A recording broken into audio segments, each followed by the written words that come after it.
Kenny Dillingham, head coach of the Arizona State Sun Devils, getting ready for their game against Colorado tomorrow. And Coach Dillingham joins us via video right now on Bickley Marotta Mornings. Kenny, good morning. Getty. Good morning. What's going on? We were talking earlier this week about the refrain from all the experts. And look, they had proof to back this up, saying Arizona State, great story last year. No way they can continue to win these close one-score football games. And yet, second straight year, your team has had a knack to do that. How is that so possible? And obviously, you'd like a laugher every once in a while, but how satisfying was that win last week under all the circumstances? Yeah, we had a laugher. Did you not watch the Utah game? Yeah. that was definitely a laugher. But just like one on the other side would be nice. Yeah. We talk about it a lot. I mean, we go through it every Friday. We talk about situations. I think our guys feel very prepared in those situations. And I think they're good. I mean, we have an atmosphere where I think it allows people to play the game to win, not play scared to lose. And I think sometimes in those critical moments when you're like, before we take the field and the messaging is, who wouldn't want to be on the field in the fourth quarter of a one-score game with 2 minutes left? Mm-hmm. That's why you play college football, right? That's the fun part. Right. It's not, you better not make a mistake. The game's on the line. Like, this is a game. Like, we better keep it in perspective and let these guys go play free. After the West Virginia game, I heard you on the post-game show, and you talked about the old-school brotherhood that exists in your program and how rare it is in college football. Could you tell us more about what that feels like and what that is? And is that sustainable? Is that part of the program, or is that just something that's unique to this group of players? I think a lot of these guys came in, and nobody counted on them. Nobody knew how good they were going to be. And I think the last 2 years, we've had a lot of those same guys. So I think that was and is unique from that perspective. Now, a lot of those guys, unfortunately, got dinged up this year, which that part sucks. And whether it's sustainable or not, I believe a piece of it is. Are you going to be able to do what we did 2 years ago every year? No, that was the top 6 story in the history of sports, statistically, right? So that's not possible. But can we keep the culture of we're going to really be good people, we're going to make good decisions, we're going to have a lot of fun working hard with everybody in the country, and can you try to keep that old school feel? Yes, and that's what it's going to be here as long as I'm here. Like, that's what I believe in, and if that model eventually fails, like, I'm probably going to go down with the ship because I still don't, even though these guys make a lot of money, I still believe it's our responsibility around 18 to 22-year-olds to treat them not like professionals and to treat them like 18 to 22-year-olds and to help them in life. And it's great that they get to make money on top of that, but that's all. And that's awesome. But that culture of they're still 18 to 22-year-olds, I firmly believe in that. And the moment I don't think that model matters anymore, it's not going to be very fun to coach it. Kenny Dillingham, the head coach of the Arizona State Sun Devils, our guest every Friday here on Bickley Marotta Mornings. Another thing you addressed after the win last week, Kenny, was your status. And you said you're not going anywhere, you were never going anywhere, and you quelled those rumors again. My question on that is, I mean, there's football left to be played. You still have championship aspirations to reach the Big 12 championship game again, and having to deal with all the rumors and speculation. Do you find that to be more frustrating or flattering, or is it somewhere in between? I don't care. If we go out there and get our butt kicked tomorrow, it'll be, how underachieving was this team? They need to do everything different. Fire everybody.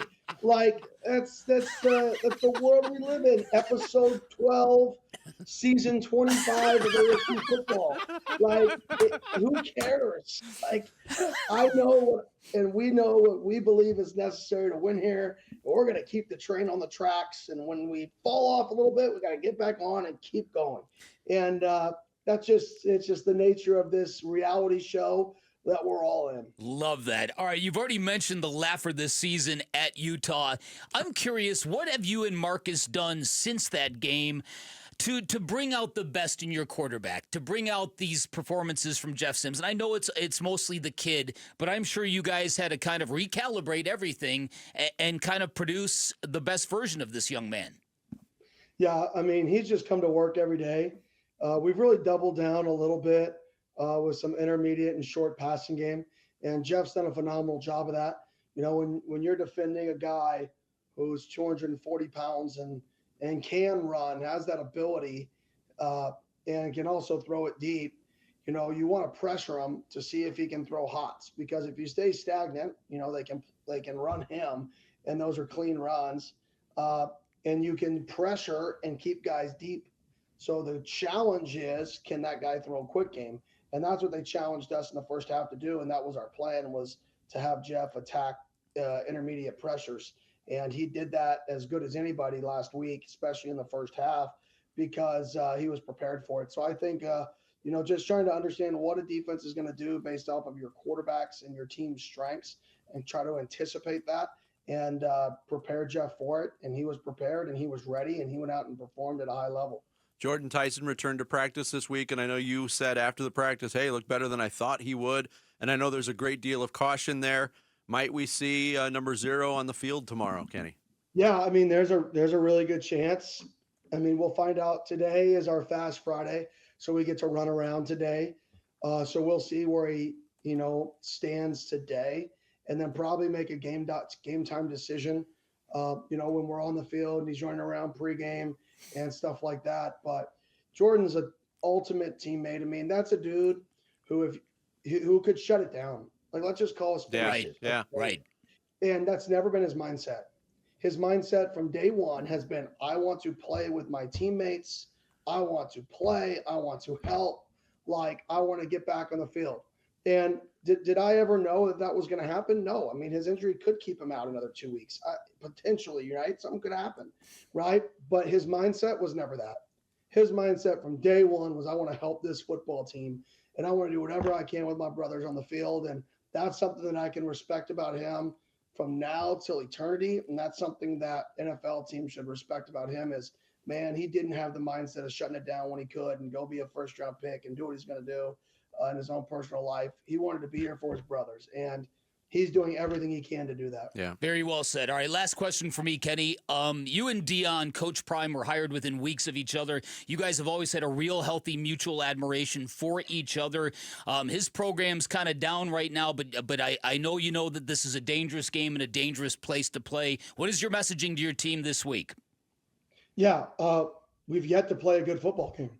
Like, the 2025 ASU football team has yet to play 60 minutes, 3 phases, clean football.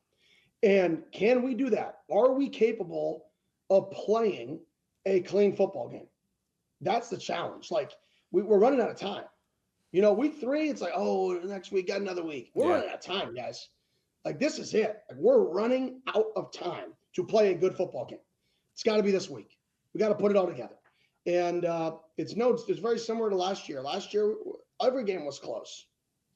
I mean, every single one until the end of the season. Mm-hmm. Every single one. And then we found a way to kind of finish games out. And hopefully that kind of happens, you know, here towards the end of the season, I would hope, to just play a good football game. That's what I'm looking for. Well, one more for me, Kenny. You talked earlier about, you know, the speculation on your future and how it all ties into this big-time reality show.